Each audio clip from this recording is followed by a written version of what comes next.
என்னோட பிரதர் வந்து ஹைகோர்ட்ல அட்வொகேட்டா பிராக்டிஸ் பண்ணிட்டு இருக்காங்க. அவரோட பேர் வந்து ராஜீவ் காந்தி. என்னோட சிஸ்டர் இவங்களும் ஹைகோர்ட்ல அட்வொகேட்டா இருக்காங்க. அவங்க 2 பேரும் ஜூனியரா இருக்கேன். இன்னைக்கு ஒரு மதியம் ஒரு 2:30 மணி போல என்னோட பிரதர் வந்து சிஸ்டரோட ஐடி கார்டு வந்து எக்ஸ்பைரி ஆயிடுச்சுன்றதுனால அதை ரெனியூவல் பண்றதுக்காக பார் கவுன்சில் போறாரு.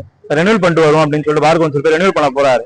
போகும்போது என்ன ஆகுதுன்னா, அங்க பார் கவுன்சில் ரெனியூவல் பண்ணிட்டு வெளியே வராரு.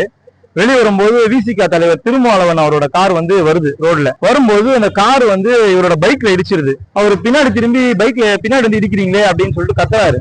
இடிக்கலாமா, தப்பு இல்லையா அப்படின்னு சொல்லிட்டு. அவங்க ரெஸ்பான்ஸ் பண்ணாதனால இறங்கி போயிட்டு யாருன்னு சொல்லிட்டு பார்க்க போறாரு. கார்ல உட்காந்துருக்கிறது. கார்ல உட்காந்துருக்கிறத பார்த்தோன்னே இந்த மாதிரி ஒரு விஐபி உட்காந்துருக்காருன்னு சரி சார் அப்படின்னு சொல்லிட்டு அவங்களும் பேசுறாங்க. திருமாவளவன் கார்ல தான் உட்காந்துருக்காரு, விஐபி உட்காந்துருக்காருன்னு சரி அவரும் வந்துடுறாரு.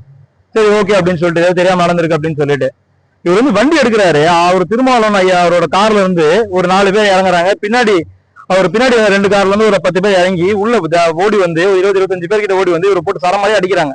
அந்த வீடியோ எவிடன்ஸ் எல்லாமே நியூஸ்லயே வந்திருக்கு. எல்லா வீடியோவுமே வண்டியை பிடிச்சி அடிச்சு டிவைடர்ல தூக்கி தள்ளுறாங்க.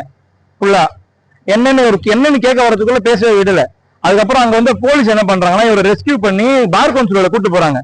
பிடிச்சி அழுத்தி இழுத்துட்டு போறாங்க. பார் கவுன்சில் வாங்க முழுப்பா அப்படின்னு சொல்லிட்டு பிரச்சனை ஆகுது அப்படின்னு சொல்லிட்டு அவர் பார் கவுன்சிலோட போன அப்புறமேட்டும் அந்த 25 பேர் என்ன பண்றாங்கன்னா பார் கவுன்சிலை உடைக்கிறாங்க. பார் கவுன்சில் இருந்து ஒரு அட்வொகேட்ஸோட ஒரு கோவில் மாதிரி அந்த இடத்துல போயிட்டு நீங்க வந்து இந்த மாதிரிலாம் பண்றது வந்து ரொம்ப தப்பு.